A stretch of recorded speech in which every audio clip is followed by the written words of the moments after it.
there are two main types of motivation: the internal type of motivation and the external type of motivation.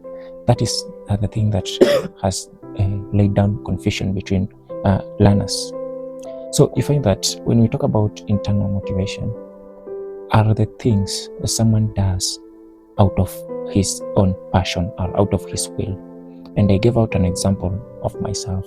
Right now, I'm teaching about motivation. I'm passing information. I'm passing knowledge to you as student. As I'm doing this, I'm enjoying what I'm doing. So this is internal type of motivation. For instance, Jonte likes to make sofa set, the stitches.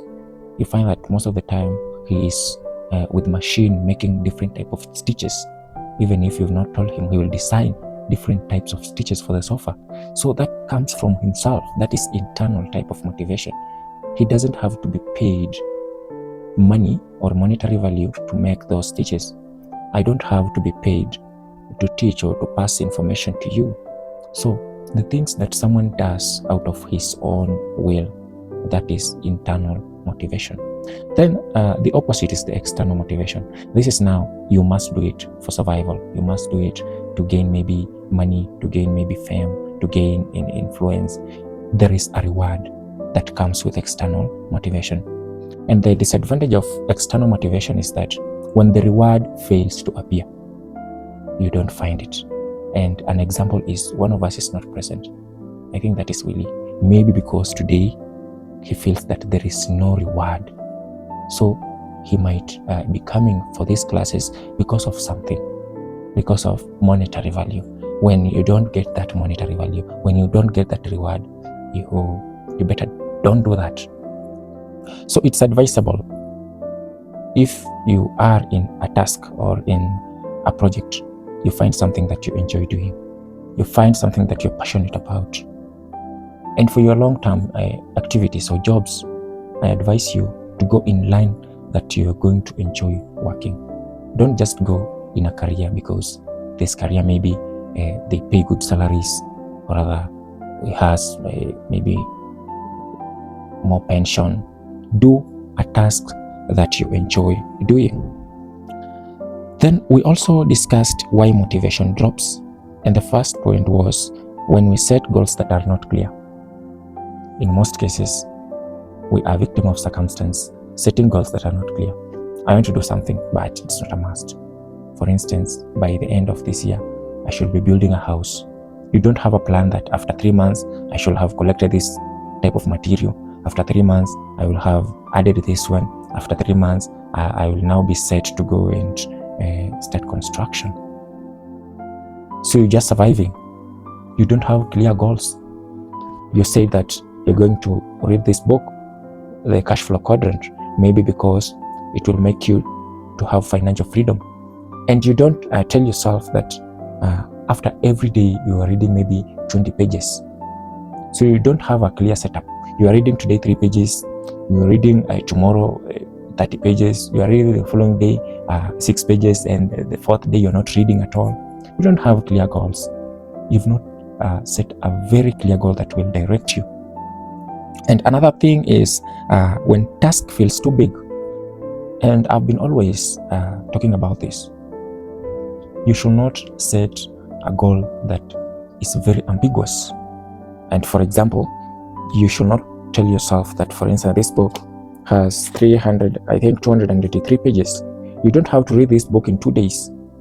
That sounds ambiguous. You will not have that motivation to read this book in 2 days. You can set to read this book in a month, and it will change your life. So you should set realistic goals, like each and every day you are reading 10 pages a day, and you try as much as possible to be consistent about it. Then our fourth point is no progress is visible. You are doing something and there is no progress that is visible. Remember, in this line of business, progress is not always visible in the first months or even in the 6th month. So you should keep yourself patient. You should ensure that you are giving yourself the energy to persevere for a longer period of time, so that you now start to begin to see your graph be start increasing.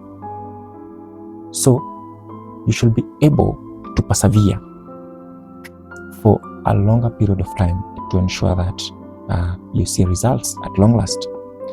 Then another one is tiredness or maybe stress. This affects or connects with what we eat. The dopamine I used to tell you each and every time.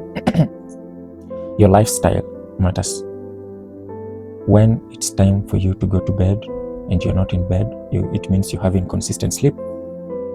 You will wake up tired. When you have heavy meals at night, you will wake up tired. You will be stressed, inflammation, and so many other things, factors in the world, pressures of the world. So when they hit you, in most cases, you feel unmotivated. And these things are manageable. We just have to fix our lifestyle for us to keep the momentum very sharp. And then the last bit of it is how to build or maintain this motivation. And we said we must now begin to set very clear goals. If you want to save money or to store money, you must write it down that I want to be saving money, this amount of money by the end of every week or by the end of every month. I am saying this amount of money, and you must ensure that it is written. Those are now setting clear goals. If it's reading a novel, you must set yourself that each and every day I am reading 20 pages. Now that is consistency. And remember, if you follow the internal motivation, you will go far, because you don't need a reward to keep pushing you. Next is to connect actions to purpose. You ask why before how. Why should you do this? Why should I read novel? Why should I save money? After that, then you ask yourself how. How am I going to read this novel? How am I going to save money? Then we should track progress. By seeing progress, even if the graph is going up slightly as you're not expecting, but try as much as possible to track those improvements or those rewards or those progress.